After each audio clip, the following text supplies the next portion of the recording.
Good morning students, कैसे हो। आज अपन अक्स ग्रुप के अंदर नया टॉपिक स्टार्ट करने वाले हैं। पिछला जो टॉपिक अपना हुआ था वो कंप्लीट हो गया था और आपने टेस्ट भी दे लिया है उसका। अब अपन आज स्टार्ट करेंगे परम्यूटेशन एंड कॉम्बिनेशन। परम्यूटेशन और कॉम्बिनेशन को पढ़ने से पहले अपन उनके कुछ फंडामेंटल रूल्स पढ़ेंगे। तो फंडामेंटल प्रिंसिपल ऑफ काउंटिंग, गणना का आधारभूत सिद्धांत, कि अपन क्या करेंगे बेटा कि कोई भी गणना करेंगे, काउंटिंग करेंगे तो दो तरीके से करते हैं इस परम्यूटेशन और कॉम्बिनेशन के अंदर, क्रमचय और संचय के अंदर। एक तो गुणन का सिद्धांत होता है और एक योग, यानी एक तो मल्टीप्लिकेशन का होता है और एक एडिशन का। दो सिद्धांत होते हैं, दो प्रिंसिपल होते हैं। तो पहला जो प्रिंसिपल है आपके सामने वो है गुणन का सिद्धांत, मल्टीप्लिकेशन। तो गुणन के सिद्धांत में क्या होता है बेटा कि कोई एक इवेंट है, कोई एक घटना है, वो दो चरणों में संपूर्ण होती है, यानी दो पार्ट्स के अंदर वो कंप्लीट होती है।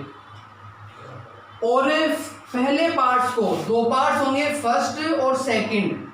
पहले पार्ट्स यानी पहले चरण को करने के तरीके मान लो n तरीके हैं आपके पास, और दूसरे चरण को करने के n तरीके हैं, और दोनों को मिला के ये कार्य एक है, इवेंट घटना है वो एक है, एक घटना है, घटना एक है, लेकिन वो घटित होती है दो चरणों के अंदर।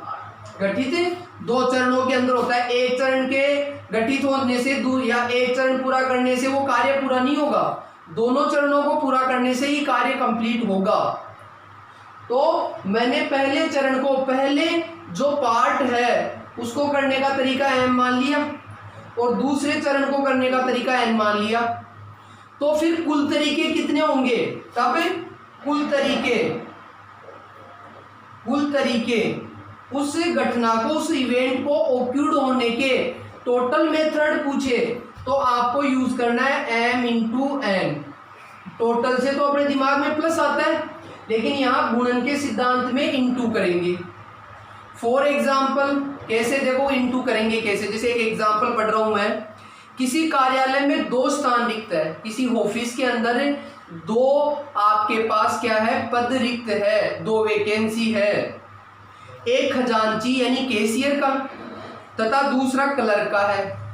दोनों के लिए 10 प्रार्थी है, पद 2 है, 10 व्यक्तियों ने उसके लिए अप्लाई किया।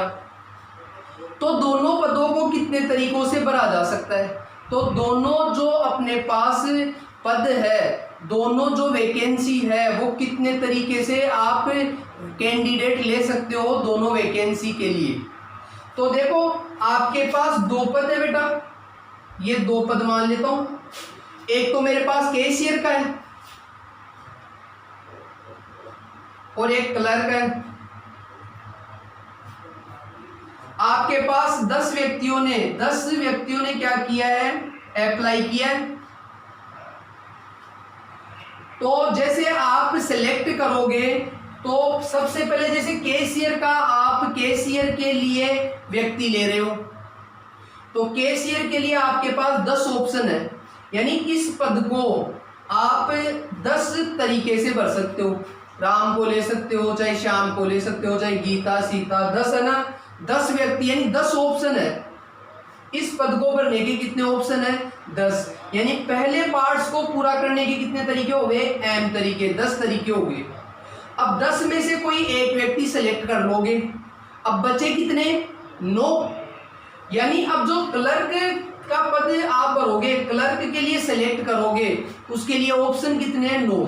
आपके सामने 9 व्यक्ति है, 9 ऑप्शन है, किसी एक व्यक्ति को सिलेक्ट कर सकते हो। तो दूसरा जो चरण है वो 9 तरीके से पूरा किया जा सकता है। पहला चरण 10 तरीके से कर सकते थे, दूसरा चरण 9 तरीके से कर सकते थे। या पहले इसको भरोगे तो इसके 10 तरीके हो जाएंगे, इसके 9 तरीके हो जाएंगे। अब कुल तरीके कितने हो गए, तो देखो आपको पता है कि ये 2 पद है। यदि इस पद के बिना एक पद भर लोगे, एक खाली रह गया तो भी अपना काम पूरा नहीं हुआ, या ये भर लिया, ये खाली रह गया तो भी अपना काम पूरा नहीं हुआ। यानी काम एक है टोटल, लेकिन चरण 2 है, और जब कोई काम 2 चरणों में होता है तो उसका गुणन किया जाता है। क्या किया जाता है? गुणन। तो कुल तरीके 10 × 9 90 तरीके से आप क्या कर सकते हो? 2 पोस्टों को पूरा कर सकते हो, 2 पोस्टों के लिए व्यक्ति का चयन कर सकते हो। जैसे मान लो यहाँ राम ले लिया, राम श्याम भी ले सकता हूँ, या राम गीता भी ले सकता हूँ, या राम सीता भी ले सकता हूँ। ऐसे मतलब राम के साथ में इसमें 9 तरीके तो हो गए, ऐसे श्याम के साथ 9, ऐसे 10 ऑप्शन है तो 9 × 10 90 तरीकों से आप क्या कर सकते हो? इन दोनों पदों को भर सकते हो। अब जो दूसरा तरीका है स्टूडेंट्स, वो है आपका योग का आधारभूत सिद्धांत। पहला तो गुणन का कर लिया, दूसरा अपन योग एडिशन, योग का आधारभूत सिद्धांत कि जोड़ेंगे कब, एडिशन कब करेंगे। तो कोई भी काम है, यदि किसी कार्य को m प्रकार से तथा अन्य कार्य जो कि पहले कार्य से पूर्णतः स्वतंत्र है n प्रकार से किया जा सकता है, तो दोनों में से कम एक कार्य को करने के कुल तरीकों की संख्या कितनी होगी? m + n होगी। मतलब अब कार्य 2 है, 1 नहीं है, अब 2 काम है। यहां तो काम 1 था, एक काम के 2 चरण थे, 2 पार्ट थे, एक वर्क है वो 2 पार्ट्स में पूरा हो रहा था। अब आपके पास क्वेश्चन में होगा कि 2 अलग अलग काम है और वो दोनों एक दूसरे से स्वतंत्र है, एक पहला काम अलग है, दूसरा अलग है, पहले का दूसरे पर कोई इफेक्ट नहीं पड़ेगा। तो यदि 2 कार्य हो, अब काम 2 है, कार्य फर्स्ट और कार्य सेकंड, यानी वर्क फर्स्ट और वर्क सेकंड 2 काम है, इसको मान लो m तरीके से कर सकते हो आप, और इस कार्य को n तरीके से कर सकते हो, और वो दोनों कार्य एक दूसरे से स्वतंत्र है। ये कर लिया, ये नहीं किया तो कोई फर्क नहीं पड़ेगा, एक काम तो हो गया अपना। इसमें तो एक हो गया, एक चरण हुआ, एक नहीं हुआ तो काम पूरा नहीं होता था। इसमें ये अलग है और ये अलग है, तो दोनों इंडिपेंडेंट है, एक दूसरे पे से स्वतंत्र है। तो जब पहला कार्य m तरीके से और दूसरा कार्य n तरीके से कर सकते हैं, तो फिर कुल तरीकों की संख्या जो आएगी, कुल तरीकों की संख्या, नंबर ऑफ टोटल मेथड, काम को कुल तरीके से कितने तरीके से कर सकते हो? m + n तरीके से किया जा सकता है। यानी मल्टीप्लाई कब करना है और एडिशन कब करना है, ये आपको क्वेश्चन से ही लगाना है कि क्वेश्चन में जो 2 चरण है, एक काम के 2 चरण है तो मल्टीप्लाई, और कार्य 2 अलग अलग है, इसमें अलग कार्य पूरा हो रहा है, उसमें अलग कार्य पूरा हो रहा है, तो एडिशन। जैसे फॉर एग्जांपल क्या है, एक कक्षा में 25 छात्र है, जिनमें से 15 लड़के व 10 लड़कियां है। देखो 25 स्टूडेंट है, टोटल स्टूडेंट कितने हैं आपके पास? 25, जिसमें से गर्ल्स तो कितनी है? 15, और बॉयज कितने स्टूडेंट्स? 10। अब क्या बोल रहे हैं, कक्षा अध्यापक एक लड़के अथवा लड़की को कक्षा मॉनिटर के लिए चुनता है। कक्षा अध्यापक कुल कितने तरीकों से यह चुनाव कर सकता है? तो अब जो क्लास टीचर है वो एक मॉनिटर को चुन रहा है, या तो लड़का चुन सकता है या लड़की चुन सकता है, दोनों ऑप्शन है। तो वो कितने तरीके से चुन सकता है एक मॉनिटर? तो आपको पता है जो मॉनिटर चुनेगा, यदि लड़की हुई मॉनिटर, भाई मॉनिटर लड़की को चुने मॉनिटर के लिए, तो लड़की को चुनने के तरीके कितने हो गए? तो 15 लड़कियां हैं, तो 15 लड़की में से कोई भी एक लड़की चुननी है अपने को। तो मेरे पास लड़की के लिए 15 ऑप्शन हो गए। गीता को चुन सकता हूँ, चाहे सीता को चुन सकता हूँ, चाहे मीता को चुन सकता हूँ। 15 लड़कियां हैं, आप जब लड़की में से चुनोगे तो आपके सामने 15 ऑप्शन है, 15 में से कोई एक चुन लोगे, मॉनिटर हो गया। तो लड़कियों में से मॉनिटर बनाने के तरीके तो हो गए 15, और लड़कों में से मॉनिटर बनाऊं, लड़कों या लड़के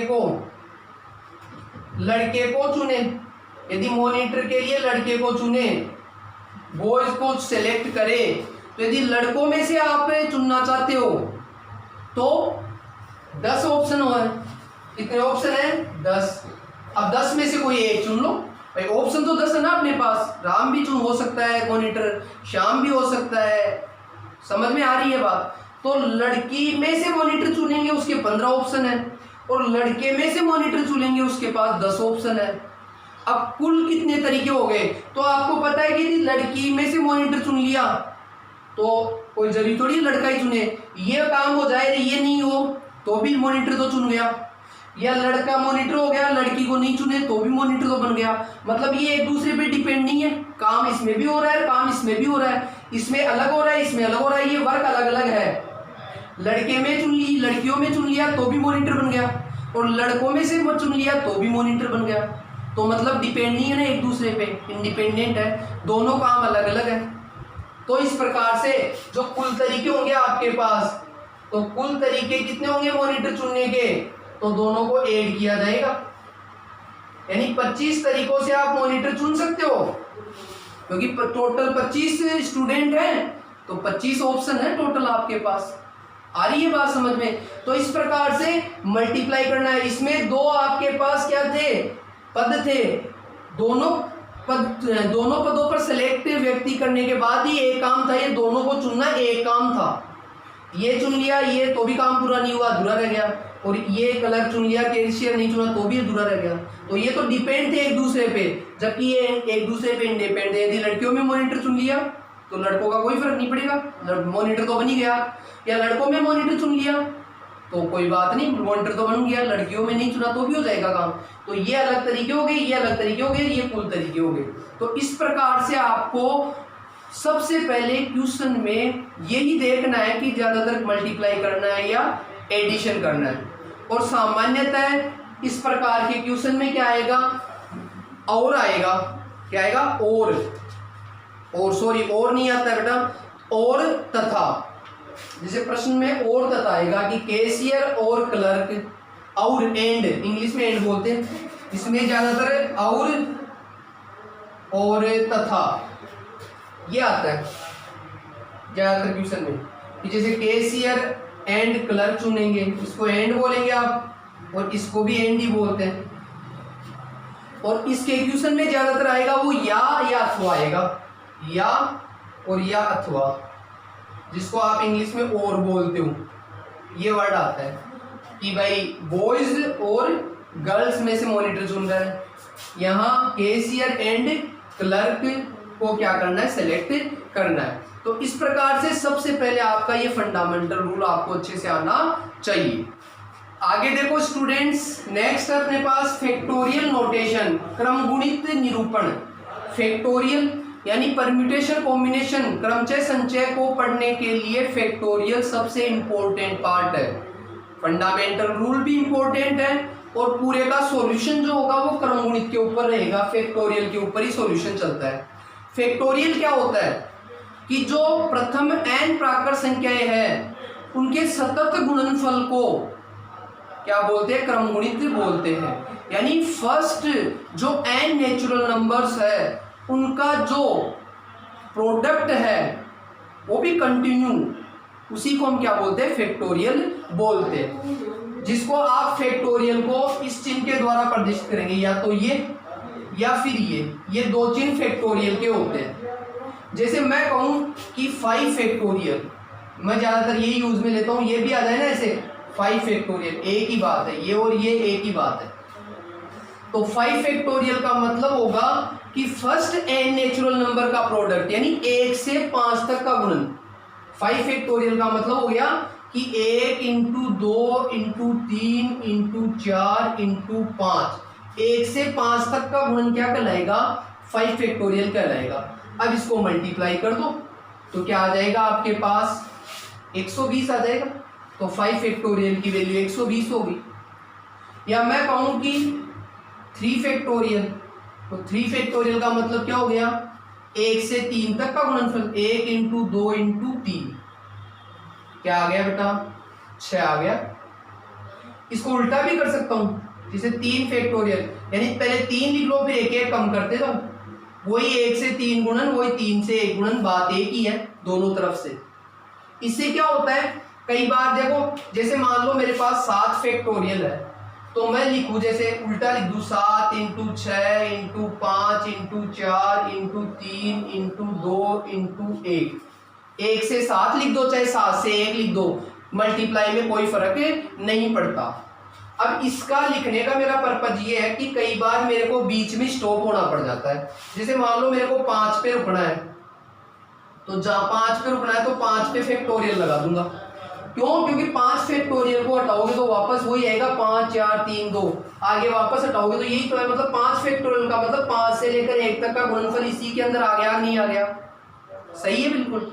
तो कहीं स्टॉप होना चाहिए, बीच में कहीं स्टॉप होना चाहो तो 7 से है तो 7 से स्टार्ट करो, ताकि 7 6 5 पे स्टॉप होना तो वहां फैक्टोरियल लगा दो। अब स्टॉप होना क्यों पड़ता है अपने को? कई बार ऐसा क्वेश्चन आ जाता है, जैसे आपको कहे कि 10 फैक्टोरियल बटे हुए 7 फैक्टोरियल, तो या तो ऐसे करो, पहले 10 फैक्टोरियल का मान निकालो, फिर 7 फैक्टोरियल का निकालो और फिर डिवाइड करो। या दूसरा तरीका सीधा ये है कि इन दोनों में से बड़ा कौन सा है? 10 फैक्टोरियल, क्योंकि 1 से 10 तक का गुणन बड़ा होता है, 1 से 7 तक का गुणन कम होता है। तो बड़े वाले को हटा दो, क्योंकि बड़े वाले को हटाएंगे तो 7 बीच में आएगा। जैसे 10 को हटाओगे तो 10, फिर 9, फिर 8, फिर 7 बीच में आएगा, तो वहीं पे स्टॉप कर दो। ये स्टॉप करने का भी बताया था मैंने आपको फंडा। स्टॉप करने से क्या हुआ? ये कट गया डायरेक्ट ही, तो इसको उठाने की जरूरत नहीं पड़ी छोटे वाले को। तो जब छोटा और बड़ा कोण में हो तो आप बड़े वाले को हटा लो, छोटे वाला कट जाएगा। अब अपना आंसर डायरेक्ट आ जाएगा, 720 आ गया, नहीं आ गया? और एक वे से निकालते तो पहले 1 से 10 तक का गुणन करते, फिर 1 से 7 तक का गुणन करते, फिर डिवाइड और करवाना पड़ता। तो इस प्रकार से आप कर सकते हो। दूसरी बात, 0 फैक्टोरियल का मान, 0 फैक्टोरियल का मान ऐसे लिख दो चाहे ऐसे लिख दो, हमेशा 1 होता है, ये ध्यान रखना। फैक्टोरियल की वैल्यू हमेशा नेचुरली आती है, पॉजिटिव नेचुरल नंबर, हालांकि पॉजिटिव होता है। 0 फैक्टोरियल का मान 1 होता है, और नेगेटिव का कोई फैक्टोरियल नहीं होता है, ध्यान रखना। नेगेटिव कोई नंबर है, इसका फैक्टोरियल करना चाहो या नेगेटिव n का फैक्टोरियल करना चाहो तो ये नॉट पॉसिबल होता है, नॉट पॉसिबल। नेगेटिव का कभी फैक्टोरियल नहीं होता है, ये डिफाइन नहीं होता है, ये अपरिभाषित होता है। 0 फैक्टोरियल का मान 1 हो गया।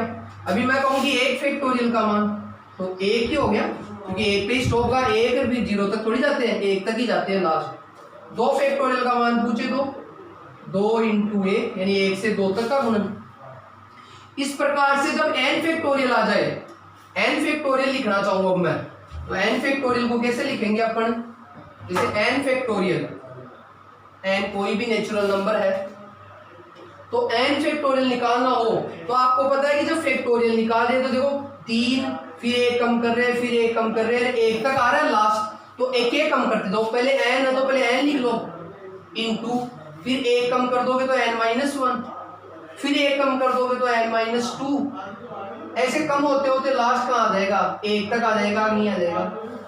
तो n फैक्टोरियल का मतलब क्या हो गया? 1 से n तक का प्रोडक्ट, 1 से n तक का गुणनफल, या n, n-1, n-2 1 कम करते दो, यानी जिसका भी फैक्टोरियल चाहिए उसको 1 कम करते जाएंगे।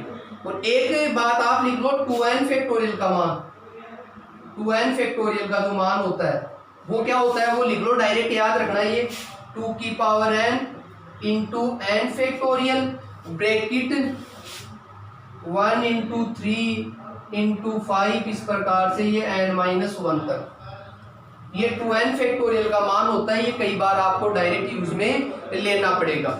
यहाँ 2n-1 करना, ओड नंबर है ना, 2n-1 ओड को रिप्रेजेंट करता है, 1 3 5 7 इस प्रकार से। और आपको भी बताया कि नेगेटिव नंबर का कोई क्रम गुणित नहीं होता है, वो डिफाइन नहीं होता है।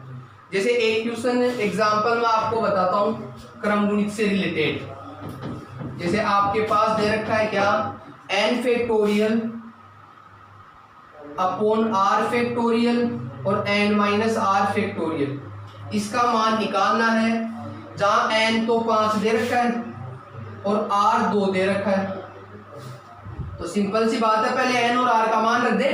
n की जगह तो 5 रख दो, 5 फैक्टोरियल, r की जगह 2 रखूंगा तो 2 फैक्टोरियल, और n-r यानी 5 - 2 फैक्टोरियल हो गया। तो आपके पास आ गया 5 फैक्टोरियल बटे हुए 2 फैक्टोरियल और ये 3 फैक्टोरियल। अब बटे हुए में हो तो मैंने कहा था कि सबसे बड़ा कौन सा उसको उठा दो, बड़ा कौन सा है 5 है, 5 को उठा दो और नीचे कहाँ तक हटाओगे 3 तक हटा दो बड़े वाले, यानी 5 × 4 × 3 पे स्टॉप हो जाओ, वहीं फैक्टोरियल लगा दो। क्यों? क्योंकि ये कट जाएगा। अब 2 फैक्टोरियल भी हटा दो, ये 5 × 4 20 हो गया और 2 फैक्टोरियल क्या हो जाएगा 2 × 1, तो 2 ही आ गया, 2 से काट दो तो आंसर क्या आ गया अपने 10 प्राप्त हो जाएगा। नेक्स्ट एग्जांपल देखो students, 2n factorial upon n factorial का मान निकालना है। तो मैंने अभी 2n फैक्टोरियल की एक वैल्यू बताई थी आपको, तो वो यूज कर दो। क्या बताई थी? 2n × n फैक्टोरियल × 1 × 3 × 5, इस प्रकार से 2n-1 तक है। ये तो 2n और n फैक्टोरियल ये ऐसे ही रहने दो क्योंकि ये कट जाएगा अब अपने पास। तो अपने पास आंसर आ गया 2n × 1 × 3 × 5, इस प्रकार से 2n-1, ये अपना आंसर हो जाए। एक एग्जांपल और देखो, n+1 फैक्टोरियल बराबर 12 × n-1 फैक्टोरियल दे रखा है। तो इसमें n की वैल्यू फाइंड करनी है। ये एक इक्वेशन दे दी आपको, समीकरण दे दिया। तो ऐसे क्वेश्चंस में देखो मैंने कहा था कि फैक्टोरियल बराबर में भी कर सकता है, जैसे अपोन में कर सकता है वैसे बराबर में भी कर सकता है। अब काटने के लिए क्या चाहिए कि बड़े वाले को उठाना है फैक्टोरियल। फैक्टोरियल बड़ा कौन सा है, n+1 है या n-1 है? बिल्कुल यही है क्योंकि n सेम है। अब ऐड करो लेस करो तो बड़ा कौन सा आएगा, n+1 फैक्टोरियल ही बड़ा आएगा। तो ये बड़ा है, इसका फैक्टोरियल हटाओगे तो जैसे मान लो अभी मैंने कहा था कि n फैक्टोरियल को हटाते हैं तो क्या आता है, पहले n आता है फिर एक एक कम करते जाते हैं n-1 फिर n-2, कहीं रुकना हो तो वापस फैक्टोरियल लगा देते हैं। वैसे इसमें भी n+1 है तो पहले तो n+1 लिख लो, फिर एक कम कर दोगे n+1 में से तो n बच जाएगा, फिर एक कर दोगे तो n-1 और n-1 आते ही स्टॉप हो जाओ। क्यों? क्योंकि उधर n-1 फैक्टोरियल ही चाहिए मेरे को। बराबर में ये ऐसे कैसे आ जाएगा 12 × n-1 फैक्टोरियल, ये बराबर में कैंसिल हो जाएगा। तो आपके पास क्या आ गया n+1 × n बराबर 12। अब या तो इसको मल्टीप्लाई करके क्वाड्रेटिक बना के सोल्व कर लो, या इसका एक इजी तरीका है कि n+1 और n में 1 का डिफरेंस है, ये इससे 1 कम है। तो इस 12 के भी ऐसे 2 फैक्टर कर लो कि 1 का डिफरेंस हो। तो ये 4 × 3 होते हैं। देखो जैसे ये 4 है तो 1 कम 3 है, तो इसमें भी 1 का डिफरेंस, इसमें भी 1 का डिफरेंस। और ऐसा डिफरेंस हो तो बड़े वाला बड़े के इक्वल कर सकते हो और छोटे वाला छोटे के इक्वल, यानी बड़ा n+1 तो किसके इक्वल कर सकते हो 4 के, तो n किसके इक्वल आ जाएगा 4-1। ऐसे छोटे वाला छोटे के इक्वल करोगे तो n बराबर 3, दोनों से सेम वैल्यू आएगी, अलग अलग आ रही है मतलब आपने गलत कर दिया, तो n बराबर अपने पास 3 प्राप्त हो जाएगा। नेक्स्ट एग्जांपल देखो स्टूडेंट्स, 1/8 फैक्टोरियल प्लस 1/9 फैक्टोरियल बराबर x/10 फैक्टोरियल। इसमें आपको x की वैल्यू फाइंड करनी है। तो x की वैल्यू ज्ञात करने के लिए पहले फैक्टोरियल्स को उठाएंगे। तो सबसे बड़ा फैक्टोरियल तो है 10, उस सबसे छोटा है 8। यानी ऐसे क्वेश्चंस में आपको क्या करना है, सबसे छोटे वाला है उसको तो कुछ नहीं करना, उससे बड़े कितने, ये दोनों ही बड़े हैं, उन दोनों को ही हटाना है और छोटे वाले तक ले आना है। तो सबसे पहले 1/8 फैक्टोरियल को तो कुछ करना नहीं है आपको, 9 को उठा दो, 9 × 1 कम कर दो, 8 पे स्टॉप कर दो, छोटे वाला आते ही स्टॉप कर दो।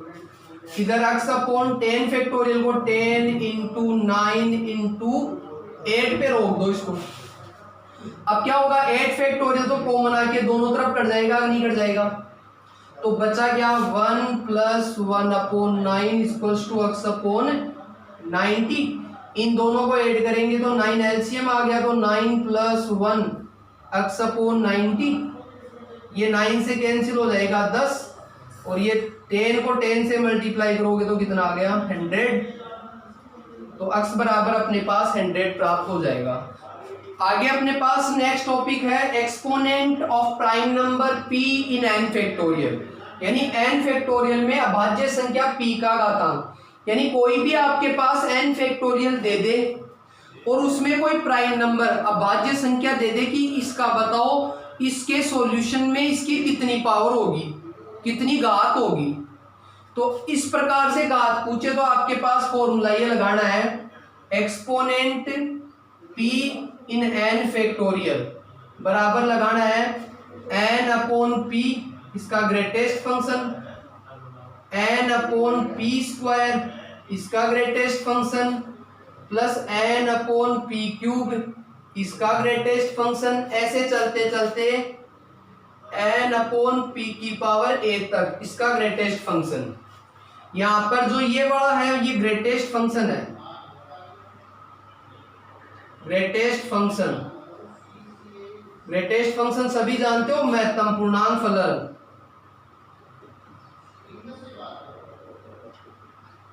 महत्तम पूर्णांक फलन ग्रेटेस्ट फंक्शन सभी को पता होगा कि जिसका मान हमेशा इंटीजर होता है। जैसे मैं कहूंगी 1.32 का ग्रेटेस्ट क्या होगा, तो 1 ही होगा पूर्णांक। मैं कहूंगी 5.01 का ग्रेटेस्ट 5 होगा। मैं कहूंगी 7 का ग्रेटेस्ट तो 7 ही होगा। यानी जो वैल्यू दे रखी है या तो वो इंटीजर है तो इंटीजर ही आ जाएगा, या पॉइंटों के अंदर है तो इससे जस्ट छोटा इंटीजर 1.32 से जस्ट छोटा इंटीजर 1 ही होता है, 5.01 से जस्ट छोटा इंटीजर 5 होता है। मैं कहूंगी माइनस का 2.7 से, तो माइनस 2.7 से छोटा इंटीजर कौन होता है, -3 होता है। ध्यान रखना, माइनस में गड़बड़ मत कर देना। तो ये ग्रेटेस्ट फंक्शन है। और ये पावर कहां तक जाएगी, जो n का मान होगा ना वो p की पावर a से तो ग्रेटर देन इक्वल होगा, और p की पावर a+1 से लेस देन इक्वल होगा। तो इस प्रकार से यानी आपको ये समझ लेना है कि मैक्सिमम जब 1 पॉइंट समथिंग तक डिवीजन आ जाए वहीं स्टॉप कर देना है, क्योंकि 0 पॉइंट आते ही वो नहीं लेना है आपको। जैसे फॉर एग्जांपल मैं बताता हूँ आपको, ये फॉर्मूला आप अच्छे से तैयार कर लेना, इसको नोट कर लेना। अब जैसे एग्जांपल की बात करता हूं मैं, जैसे एग्जांपल है 100 फैक्टोरियल में 3 का घातांक ज्ञात करो। 100 फैक्टोरियल एक वैल्यू है, इसमें 3 का घातांक बताना है कि 3 की पावर्स कितनी होगी, 3 की पावर कितनी होगी ये बतानी है। 100 फैक्टोरियल को आप सोल्व करोगे, 100 यानी 100 इंटू 99 इंटू 98 ऐसे 1 तक, तो उसमें 3 की पावर कितनी आएगी। तो हमेशा ध्यान रखना है कि जिसकी पावर पूछ रहा है वो प्राइम नंबर होना चाहिए। पहले तो क्या होना चाहिए, तो 3 प्राइम नंबर है क्या, अभाज्य संख्या है क्या, बिल्कुल है। और अभाज्य संख्या को p से प्रदर्शित किया है तो p की वैल्यू तो 3 हो गई। यहाँ पर p की वैल्यू तो कितनी रखनी है, और n की वैल्यू n फैक्टोरियल यानी 100 फैक्टोरियल तो n हो गया 100।